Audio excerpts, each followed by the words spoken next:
Bismillahirrahmanirrahim. Assalamualaikum warahmatullahi wabarakatuh. Innal hamdalillah nahmaduhu wa nasta'inuhu wa nastaghfiruh wa na'udzu billahi min shururi anfusina wa sayyiati a'malina. May yahdihillahu fala mudhillalah wa may yudlil fala hadiyalah. Asyhadu an la ilaha illallah wahdahu la syarikalah wa ashhadu anna Muhammadan abduhu wa rasuluh. Qala Allah Ta'ala, ya ayyuhalladzina amanu taqullaha haqqa tuqatih wa la tamutunna illa wa antum muslimun. Wa qala ta'ala, ya ayyuhan nasu taqu rabbakumul ladzi khalaqakum min nafsin wahidah wa khalaqa minha zawjaha wa batha minhuma rijalan katsiran wa nisaa. Wattaqullaha alladzi tasaaluna bihi wal arham innallaha kana 'alaikum raqibah. Amma fa inna asdaqal hadithi kitabullah wa khairal hadi Muhammadin sallallahu alaihi wasallam wa syarrul umuri muhdatsatuha fa inna kulla muhdatsatin bid'ah wa kulla bid'atin dhalalah wa kulla dhalalatin finnar. Ma'asyiral muslimin wal muslimat rahimani wa rahimakumullah. Alhamdulillah, nashkurullah azza wa jalla, kita bersyukur kepada Allah subhanahu wa ta'ala yang mana pada kesempatan malam hari ini kita dimudahkan oleh Allah subhanahu wa ta'ala untuk mendatangi salah satu rumah di antara rumah-rumah Allah subhanahu wa ta'ala.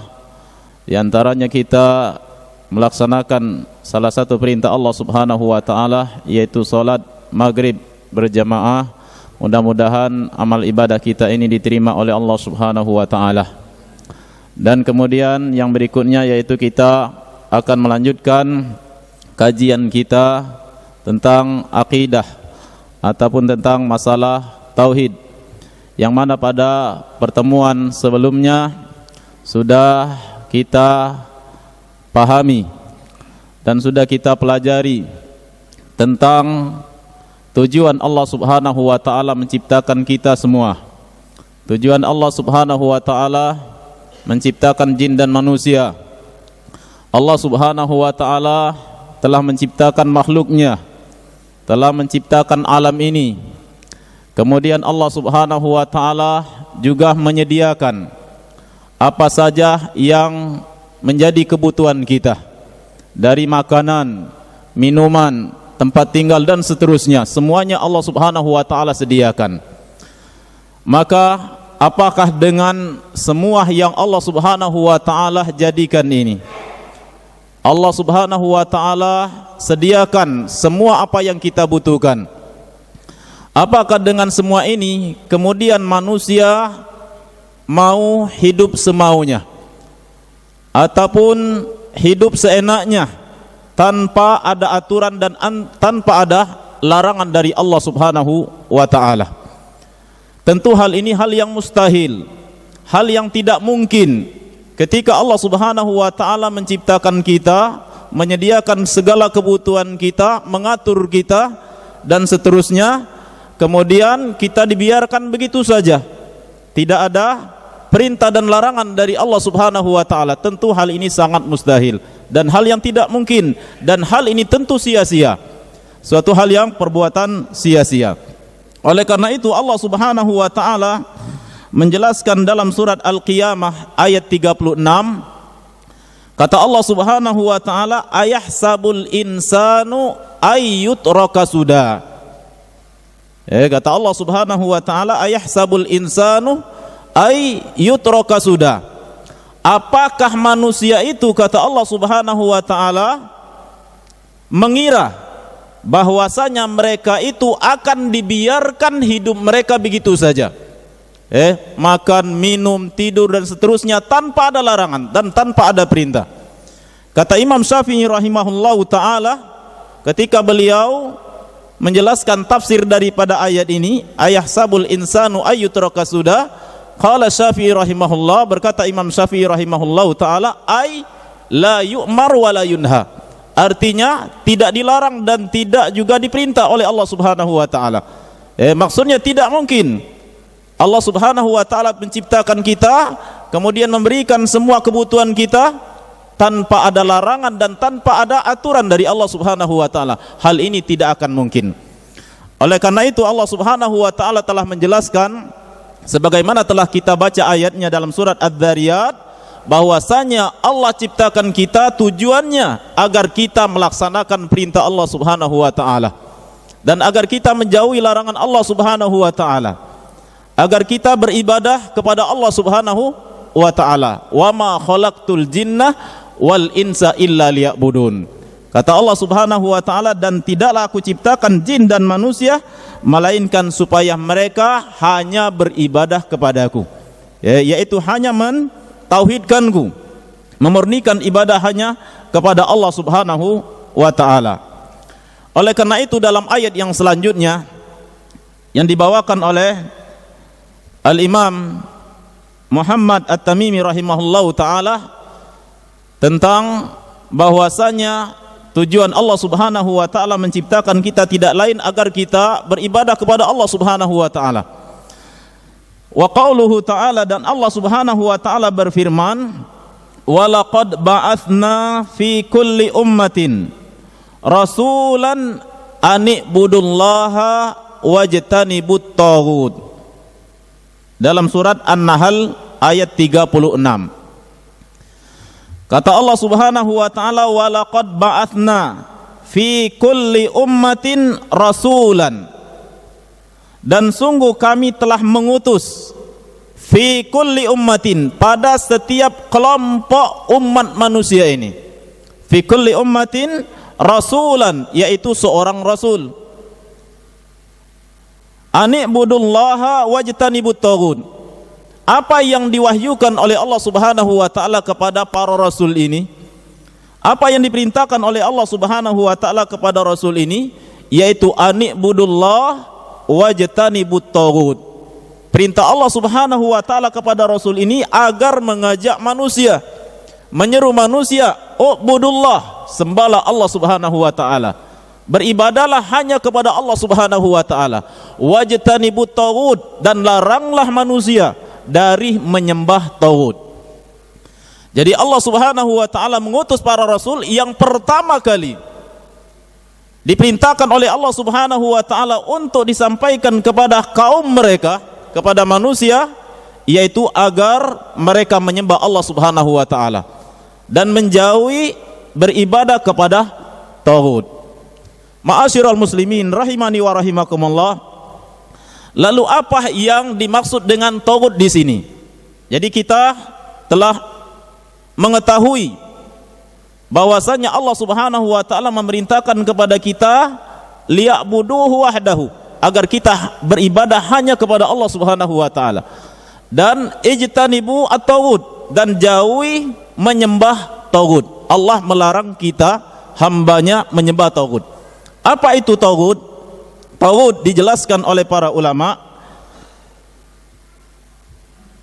di antaranya Umar bin Khattab radhiyallahu taala anhu mengatakan tentang makna taghut. Qala Umar ibn al-Khattab radhiyallahu anhu, Umar bin Khattab radhiyallahu taala anhu menafsirkan makna taghut. Kata Umar bin Khattab radhiyallahu taala anhu, at-taghutu asyaiton. At-taghut asyaiton, kata Umar bin Khattab radhiyallahu taala anhu. Taghut itu artinya adalah syaiton. Ini tafsir yang dijelaskan oleh Umar bin Khattab radhiyallahu taala anhu. Jadi maksudnya apa? Sembahlah Allah Subhanahu wa taala dan jangan menyembah syaitan. Ini diantara tafsir taghut. Kemudian juga wa qala Jabirun radhiyallahu anhu, berkata Jabir radhiyallahu anhu, yang mana beliau juga adalah seorang sahabat Nabi sallallahu alaihi wasallam. Apa tafsir Jabir radhiyallahu taala anhu tentang makna taghut? Kata beliau, at-taghitu kuhanun. Kata Jabir radhiyallahu taala anhu, taghut itu maknanya adalah kuhan. Apa itu kuhan? Kuhan itu jamak dari kahin, dan kahin itu bahasa kita adalah dukun. Jadi sahabat Nabi sallallahu alaihi wasallam di antara mereka ada yang menafsirkan tagut itu adalah syaitan. Jauhi, jangan sembah syaitan. Kemudian yang kedua ditafsirkan juga tagut itu adalah kuhan, yaitu para dukun. Jangan mentaati, jangan menyembah, jangan mentaati, dan jangan percaya kepada dukun. Ini maksudnya. Jadi at-tawawid, kata Jabir radhiyallahu taala anhu, kuhanun kanat tanzilu alaihi musyayatin, yang mana turun kepada kuhan-kuhan tersebut atau dukun-dukun tersebut asyayatin, yaitu syaitan. Jadi syaitan membisikkan kepada dukun-dukun tersebut. Ini tafsir yang kedua. Kemudian di antara ulama juga ada yang menafsirkan.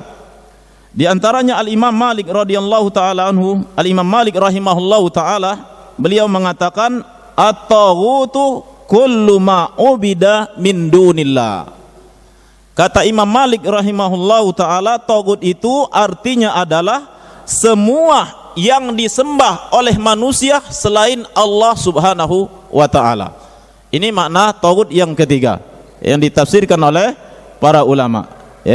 Saya ulangi kata Imam Malik rahimahullahu taala, at-taghutu kullu ma ubida min dunillah. Tagut itu adalah semua yang disembah selain Allah Subhanahu wa taala. Ini tagut kata Imam Malik rahimahullahu taala. Kemudian qala al-Imam Ibnu Katsir rahimahullah, berkata al-Imam Ibnu Katsir rahimahullahu taala menjelaskan makna tagut. Kata Imam Ibnu Katsir rahimahullah, at-tagut asyaitan wa ma zayyanahu min ibadati ghairillah. Kata al-Imam Ibnu Katsir, tagut itu maknanya adalah syaitan dan apa saja yang dihiasi oleh syaitan dari peribadatan kepada selain Allah Subhanahu wa taala. Segala bentuk ibadah yang dihiasi oleh syaitan kepada selain Allah Subhanahu wa taala, maka ini adalah termasuk bagian daripada tagut. Ini masuk bagian daripada tagut. Kemudian ada sebuah kesimpulan ataupun definisi yang mencakup semuanya daripada yang telah dijelaskan tadi, yaitu penjelasan Al-Imam Ibnul Qayyim rahimahullahu ta'ala. Beliau menjelaskan makna tagut dalam ayat ini. Kata beliau, at-taghutu kullu ma tajawaza bihil abdu haddahu. Kata Al-Imam Ibnul Qayyim, tagut itu tafsirnya atau maknanya adalah kullu ma tajawaza bihil abdu haddahu, segala sesuatu yang mana seorang manusia melampaui batas terhadap sesuatu tersebut. Melampaui batas secara berlebihan terhadap sesuatu tersebut. Min ma'budin, baik sesuatu itu sampai disembah karena melampaui batas di dalam mengagungkannya sehingga sesuatu tersebut disembah, makhluk tersebut disembah. Au matbu'in, atau berlebihan atau melampaui batas di dalam mengikutinya. Ini juga berarti telah menjadikan sesuatu tersebut tagut. Au muta'in, atau berlebihan dalam ditaati. Sesuatu berlebihan di dalam ditaati, ini juga kata beliau termasuk bagian daripada makna tagut. Jadi tagut, kesimpulan yang dijelaskan oleh Imam Ibnul Qayyim, makna tagut yang dilarang oleh Allah Subhanahu wa taala bagi kita semua untuk menyembahnya. Tagut itu adalah termasuk syaitan, termasuk juga dukun, ataupun paranormal dan lain sebagainya. Kemudian juga segala sesuatu yang disembah selain Allah Subhanahu wa taala. Kemudian disimpankan oleh Al-Imam Ibnul Qayyim rahimahullah, kullu ma tajawaza bihil abdu haddahu, segala sesuatu yang manusia melampaui batas terhadapnya, berlebih-lebihan di dalam mengagungkannya, berlebih-lebihan di dalam memuliakannya, ataupun berlebih-lebihan di dalam memujinya, sehingga mengangkat kedudukan orang tersebut atau makhluk tersebut sampai kepada kedudukan yaitu Allah Subhanahu wa taala. Ini berarti orang tersebut telah menjadikan makhluk sebagai tagut. Ma'asyiral muslimin rahimani wa rahimakumullah, jadi Allah Subhanahu wa taala mengutus para rasul. Kata Allah Subhanahu wa taala, "Wa laqad ba'atsna fi kulli ummatin rasulan ani'budullaha wajtanibut taghut." Dan sungguh kami telah mengutus fi kulli ummatin, pada setiap umat. Tidak ada sekelompok umat manusia di permukaan bumi ini melainkan Allah telah mengutus kepada mereka rasul.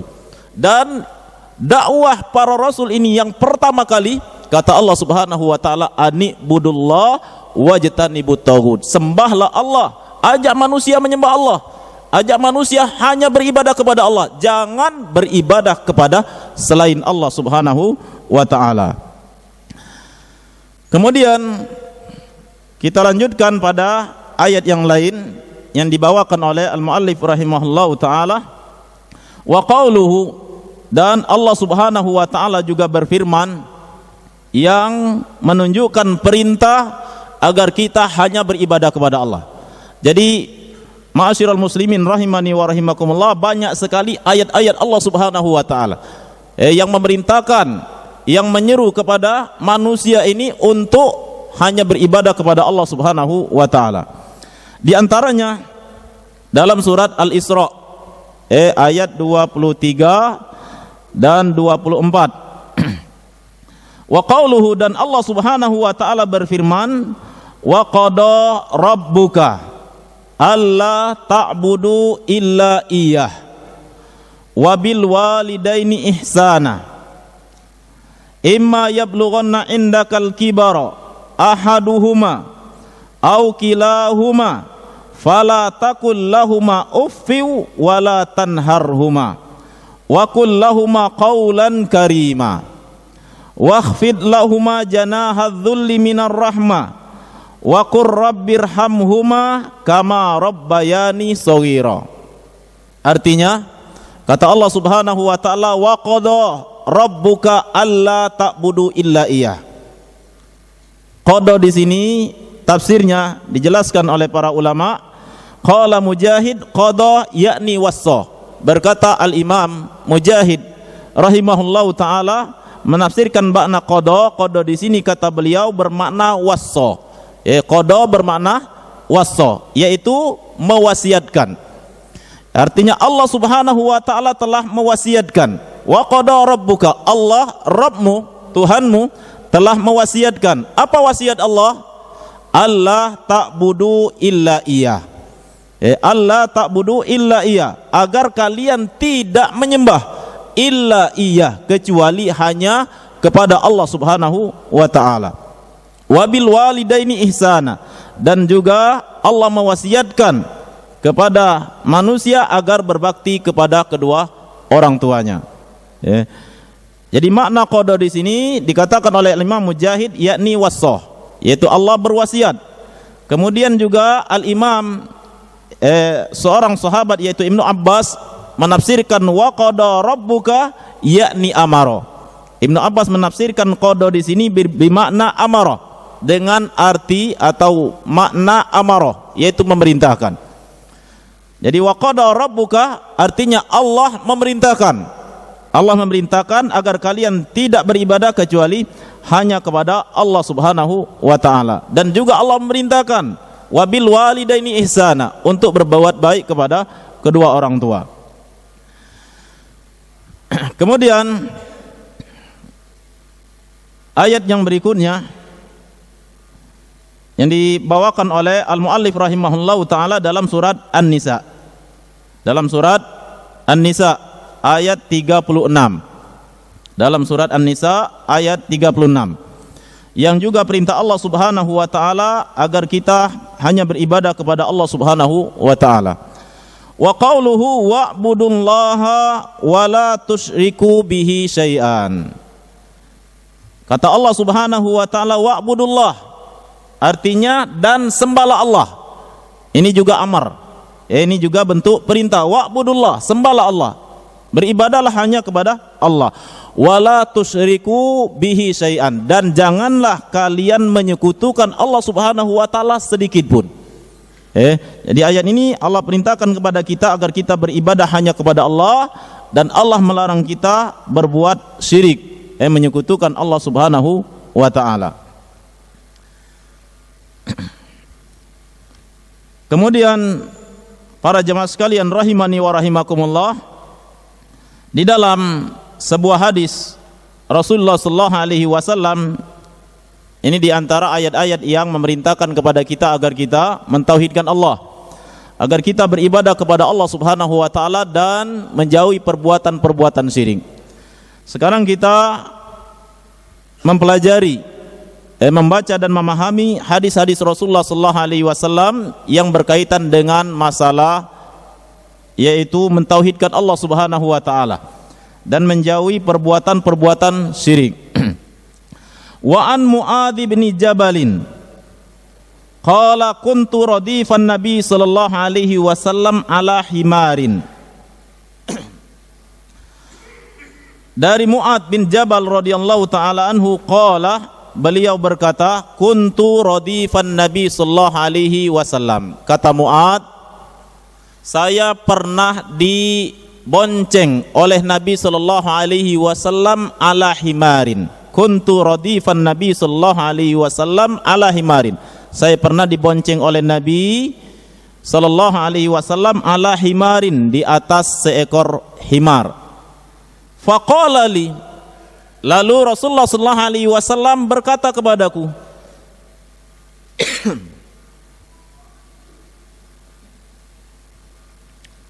apa yang dikatakan Rasulullah sallallahu alaihi wasallam kepada Muadz? Faqala li, kata Muadz, faqala li, Rasulullah sallallahu alaihi wasallam berkata kepadaku, ya Muadz, wahai Muadz, kata Rasulullah sallallahu alaihi wasallam, atadari ma haqqullahi 'alal ibad. Kata Rasulullah sallallahu alaihi wasallam kepada Muadz, wahai Muadz, tahukah engkau apa hak Allah Subhanahu wa taala yang wajib ditunaikan oleh hamba-hambanya? Apa hak Allah yang harus dilaksanakan oleh hamba-hambanya, oleh kita, oleh manusia? Wa ma haqqul ibadi 'ala Allah, dan apa hak hamba, hak kita sebagai manusia yang menyembah Allah Subhanahu wa taala? Wa ma haqqul ibadi 'ala Allah, apa hak hamba yang akan diberikan oleh Allah Subhanahu wa taala kepada manusia? Qultu Allahu wa rasuluhu a'lam. Dijawab oleh Muadz radhiyallahu taala anhu, kata Muadz, Allah dan Rasulnya lah yang lebih mengetahui. Jadi pertanyaan Rasulullah sallallahu alaihi wasallam kepada Muadz ini pertanyaan yang sangat penting sekali. Kata Rasulullah sallallahu alaihi wasallam, wahai Muadz, tahukah engkau apa hak Allah yang harus ditunaikan oleh manusia, oleh hambanya, dan apa hak yang akan diperoleh yaitu manusia kalau dia menunaikan hak Allah Subhanahu wa taala? Maka kata Muadz, Allahu wa rasuluhu alam, Allah dan Rasulnya yang lebih mengetahui tentang masalah ini. Qala, lalu Rasulullah sallallahu alaihi wasallam menjawab, jadi apa hak Allah tadi? Kata Rasulullah sallallahu alaihi wasallam, haqqullahi 'alal ibadi ay ya'buduhu wa la yusyriku bihi syai'an. Hak Allah Subhanahu wa taala yang wajib ditunaikan oleh hamba-hambanya, ay ya'buduhu, kata Rasulullah sallallahu alaihi wasallam, yaitu supaya manusia itu menyembah Allah Subhanahu wa taala. Ay ya'budu, supaya mereka beribadah kepada Allah Subhanahu wa taala. Wala yusyriku bihi syai'an, dan tidak menyekutukan Allah Subhanahu wa taala syai'an, sedikit pun. Ini hak Allah yang paling besar. Sebelum hak-hak yang lain, banyak hak Allah, tapi ini hak Allah yang paling besar. Oleh karena itu diutamakan, dikhususkan oleh Rasulullah sallallahu alaihi wasallam dalam pertanyaannya. Jadi hak Allah yang paling besar, perhatikan kata Rasulullah sallallahu alaihi wasallam, haqqullahi 'alal ibad, hak Allah, artinya hak yang paling besar, bukan satu-satunya hak Allah. Banyak hak Allah yang lainnya yang perlu kita tunaikan. Tapi ini hak yang paling penting, hak yang paling kita prioritaskan, kita utamakan. Haqqullah 'alal ibad, kata Rasulullah, ayya'budu, agar hamba-hambanya itu menyembah Allah, beribadah kepada Allah, kemudian wala tusyriku wala yusyriku bihi syai'an, dan tidak menyekutukan Allah Subhanahu wa taala sedikit pun. Ini hak Allah. Lalu bagaimana balasan Allah Subhanahu wa taala atau hadiah apa yang Allah akan berikan kepada manusia, kepada hambanya yang menunaikan hak ini, yaitu hanya beribadah kepada Allah. Manusia tersebut telah beribadah kepada Allah, menyembah Allah dan tidak menyekutukan Allah, tidak melakukan perbuatan syirik. Apa hadiahnya? Atau apa yang akan Allah berikan kepada hambanya yang telah menunaikan hak Allah tersebut? Dijawab oleh Rasulullah sallallahu alaihi wasallam, wa haqqul ibadi 'alallah, dan hak manusia, hak hambanya, kalau hambanya tersebut telah menunaikan hak Allah tadi, yaitu menyembah Allah dan tidak menyekutukan Allah Subhanahu wa taala, apa yang diberikan oleh Allah? Ini yang kita tunggu jawabannya. Kita ingin mendapatkan hak kita. Apa kata Rasulullah sallallahu alaihi wasallam? Allah yu'adziba man la yusyriku bihi syai'an. Artinya Allah tidak menyiksa. Ini hak kita yang akan kita dapatkan nantinya, yaitu pada hari kiamat kelak kalau kita menunaikan hak Allah ini. Kata Rasulullah sallallahu alaihi wasallam, Allah yu'adziba man la yusyriku bihi syai'an. Allah tidak menyiksa, Allah tidak mengazab man la yusyriku bihi syai'an, orang yang tidak menyekutukan Allah, orang yang tidak melakukan perbuatan syirik syai'an, sedikit pun. Ini balasan yang akan Allah berikan sebagai bagi hambanya yang telah menunaikan hak Allah Subhanahu wa taala, yang beribadah kepada Allah, mentauhidkan Allah, memurnikan imannya, tidak dicampuri dengan perbuatan syirik. Ini balasannya. Allah tidak menyiksanya. Allah yu'adziba man la yusyriku bihi syai'an. Allah tidak menyiksa, tidak mengazab orang yang tidak menyekutukan Allah Subhanahu wa taala di dalam beribadah kepada Allah Subhanahu wa taala. Jadi balasannya sangat luar biasa. Siapa yang tidak ingin mendapatkan balasan dari Allah Subhanahu wa taala seperti ini, tidak disiksa oleh Allah, tentu kita semua menginginkannya. Lalu Mu'adz radhiyallahu taala anhu sangat gembira sekali, sangat bahagia sekali dan sangat senang sekali mendengar hadis Rasulullah sallallahu alaihi wasallam ini, sehingga beliau mengatakan karena saking senangnya mendengar hadis Rasulullah sallallahu alaihi wasallam ini, qultu ya Rasulullah afala ubashirun nas. Kata Mu'adz bin Jabal radhiyallahu taala anhu saking senangnya, wahai Rasulullah sallallahu alaihi wasallam, bolehkah aku sebarkan berita ini kepada manusia, bahwasanya siapa yang beribadah kepada Allah, siapa yang menyembah Allah dan tidak melakukan perbuatan syirik kepada Allah Subhanahu wa taala, tidak disiksa oleh Allah. Bolehkah berita gembira ini saya beritahukan kepada manusia, kepada orang lain? Apa jawab Rasulullah sallallahu alaihi wasallam? Qala la tubashirhum. Kata Rasulullah sallallahu alaihi wasallam, la tubashirhum. Kata Rasulullah, jangan sebarkan berita ini, jangan sebarkan. La tubashirhum. Kenapa Rasulullah sallallahu alaihi wasallam melarang Mu'adz bin Jabal radhiyallahu taala anhu memberitahukan atau menyebarkan hadis ini? Kata Rasulullah sallallahu alaihi wasallam, fayattakilu. Saya khawatir, saya takut nanti manusia ini tawakal saja, akhirnya tidak mau beramal, tidak semangat nanti beramal kalau ini disebarkan kepada mereka. Jadi Rasulullah sallallahu alaihi wasallam akhirnya melarang Mu'adz radhiyallahu taala anhu untuk menyebarkan hadis ini, berita gembira dari Rasulullah sallallahu alaihi wasallam ini. Kenapa? Jawabannya, Rasulullah khawatir manusia ini tawakal, karena sifat manusia ini inginnya enak, inginnya amalnya sedikit tapi dapat yang banyak, ingin modal kecil tapi untung besar. Ini sifat manusia, sehingga kata Rasulullah jangan, tidak usah disebarkan. Kenapa? Khawatir manusia ini nanti diam saja, mereka tawakal karena merasa dirinya sudah beribadah kepada Allah, sudah tidak melakukan perbuatan syirik, akhirnya nggak berusaha, amal-amalnya yang lainnya nggak semangat nanti. Ini maksud daripada perkataan Rasulullah sallallahu alaihi wasallam, la tubashirum fayattakilu. Hadis ini diriwayatkan oleh Al-Imam Bukhari dan Imam Muslim. Artinya apa? Hadis ini merupakan hadis yang sangat jelas kesohihannya, yang tidak diragukan lagi. Hadis ini hadis yang sahih. Jadi apa? Seorang yang beribadah kepada Allah, isi daripada hadis ini, bahwasanya orang yang beribadah kepada Allah dan tidak melakukan perbuatan syirik. Ingat, bukan hanya dia beribadah kepada Allah, tapi apa? Harus menjauhi ibadah kepada selain Allah, menjauhi perbuatan syirik, baru mendapatkan apa?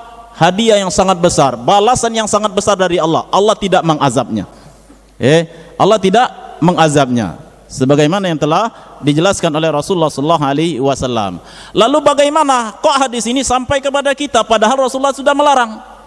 Kata Rasulullah, la tubashirum. Rasulullah melarang Mu'adz menyebarkan hadis ini karena khawatir manusia tawakal. Kok sekarang sampai hadisnya kepada kita? Kenapa demikian kok sampai? Jawabnya, karena Mu'adz radhiyallahu ta'ala takut, khawatir menyimpan hadis, menyimpan ilmu. Mu'adz radhiyallahu ta'ala khawatir beliau menyimpan yaitu ilmu, sehingga akhirnya disebarkan oleh Mu'adz radhiyallahu ta'ala anhu. Jadi hadis ini menunjukkan salah satu keutamaan tauhid, salah satu keutamaan orang yang memurnikan ibadahnya kepada Allah Subhanahu wa taala dan tidak menyekutukan Allah Subhanahu wa ta'ala. Balasannya sangat besar sekali. Kita semua pasti ingin tidak disiksa oleh Allah. Kita semua pasti ingin tidak diazab oleh Allah Subhanahu wa ta'ala. Para jemaah sekalian rahimani wa rahimakumullah, ini kajian pada malam hari ini.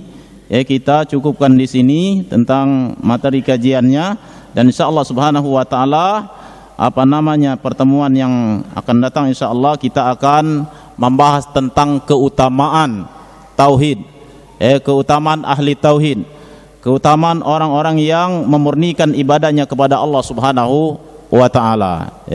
Sisa waktu kalau ada pertanyaan dari para jamaah sekalian, silakan untuk menanyakannya.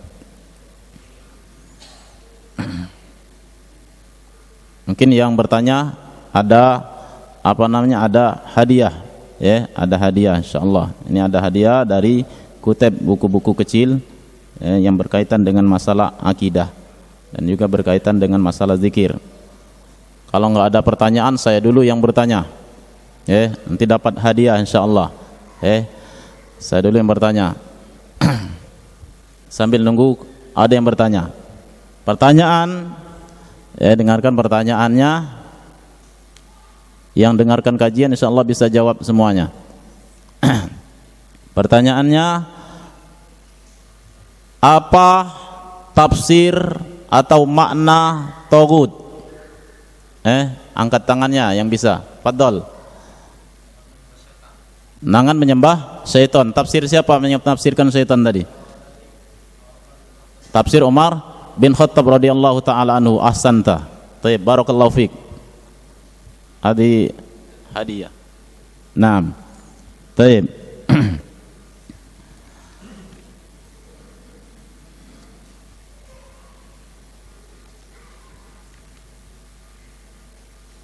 Baik. Tafsir yang kedua. Tafsir fadhol. Tafsir taghut yang kedua. Segala sesuatu yang disembah selain Allah. Tafsir dari siapa? Imam Malik. Ahsantum. Baik, fadhol, hadiah kitab.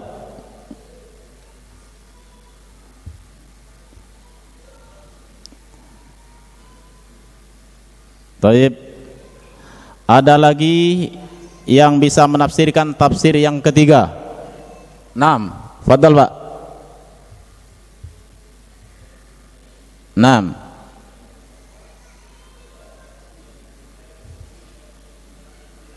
Naam. Baik. Kullu ma yang ditafsirkan oleh Al-Imam Al-Qayyim, di antara makna taghut yang ditafsirkan oleh Al-Imam Al-Qayyim, kullu ma tajawaza bil abdu haddahu, segala sesuatu yang manusia melampaui batas terhadapnya. Baik, sahih. Fadhol. Baik. Ada pertanyaan? Silakan.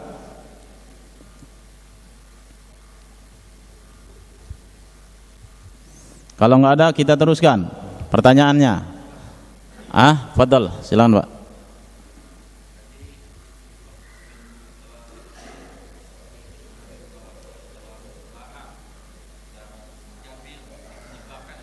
Mu'ad.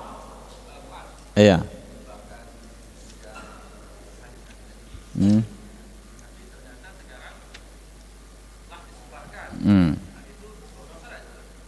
Baik.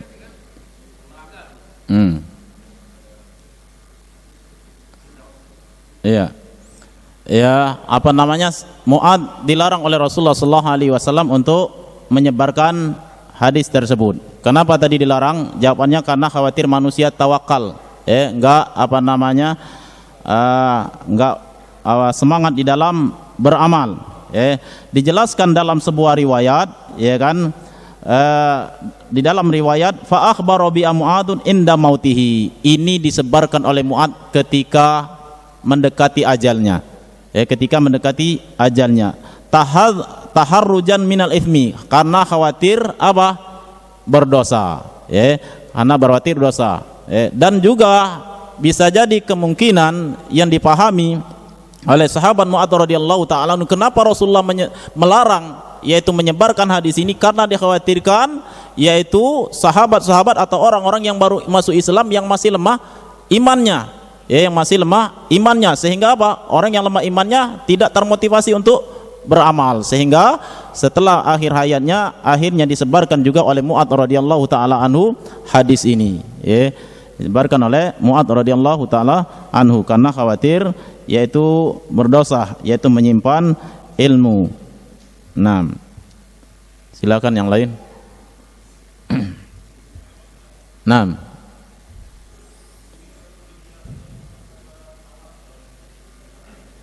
ya.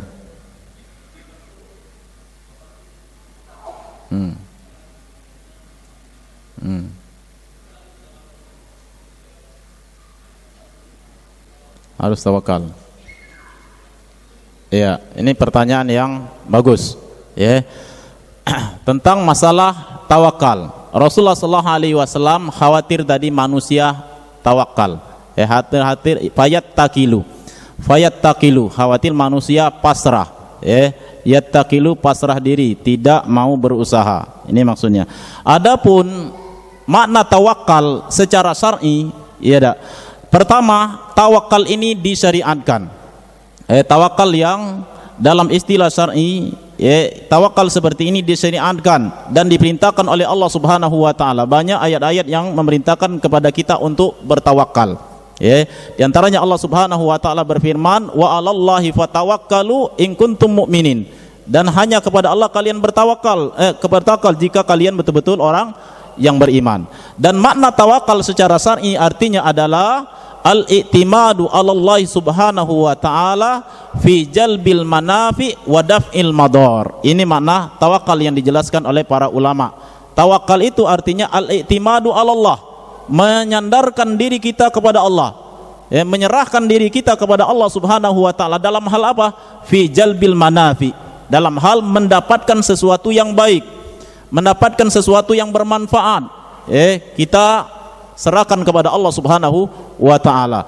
Wa daf'i al-madar, dan menghindari sesuatu yang membahayakan diri kita. Ini makna tawakal yang secara istiasa'i yang dijelaskan oleh para ulama. Berserah diri kepada Allah dalam hal ingin mendapatkan sesuatu yang kita inginkan atau terhindar dari sesuatu yang tidak kita inginkan. Ini makna tawakal. Dan tawakal ini adalah masru'. Yang dimaksudkan oleh Rasulullah yaitu tawakal dalam arti yang dipahami oleh manusia, yaitu pasrah tanpa usaha. Ini salah. Ini yang dikhawatirkan Rasulullah, yaitu pasrah manusia tapi bukan pasrah yang syar'i, bukan tawakal yang syar'i, yaitu tawakal pasrah tapi enggak usaha. Ini bukan tawakal yang masru'. Ini bukan tawakal yang dianjurkan dan diperintahkan oleh Allah dan Rasulnya sallallahu alaihi wasallam. Seorang yang bertawakal tidak akan sempurna tawakalnya kalau dia tidak berusaha. Artinya kita bertawakal kepada Allah setelah kita melakukan usaha. Setelah melakukan usaha, kemudian apa? Hasilnya jangan tergantung dengan usaha kita. Dengan apa? Allah Subhanahu wa taala. Hasilnya kepada Allah. Kita tunggu hasilnya. Kita enggak bisa. Makanya kita serahkan kepada Allah. Setelah kita maksimal bekerja, setelah kita maksimal beramal, maka kita serahkan hasilnya kepada Allah. Ini tawakal yang syar'i. Dikhawatirkan tawakal yang tidak diinginkan Rasulullah adalah tawakal yang banyak dilakukan oleh manusia. Tawakal serah diri saja tapi enggak usaha. Ini yang dikhawatirkan oleh Rasulullah sallallahu alaihi wasallam. Wallahu alam bisawab. Kemungkinan sampai di sini kepada kajian kita, dan ini hadiah terakhir untuk yang bertanya tadi. Fadhal, silakan. Nanti sisanya 6. Ya. Oh iya, fadhal, silakan. Iya. Tadi yang bertanya sama yang ditanya dapat hadiah. Kita cukupkan di sini. Mudah-mudahan Allah Subhanahu wa taala memberikan kebaikan dan manfaat daripada apa yang kita dengarkan dari kajian tauhid ini. Wassallallahu ala nabiyina Muhammadin wa ala alihi washabihi ajmain. Walhamdulillahirabbil alamin. Subhanakallahumma bihamdika asyhadu an la ilaha illa anta astaghfiruka wa atubu ilaik. Wassalamualaikum warahmatullahi wabarakatuh.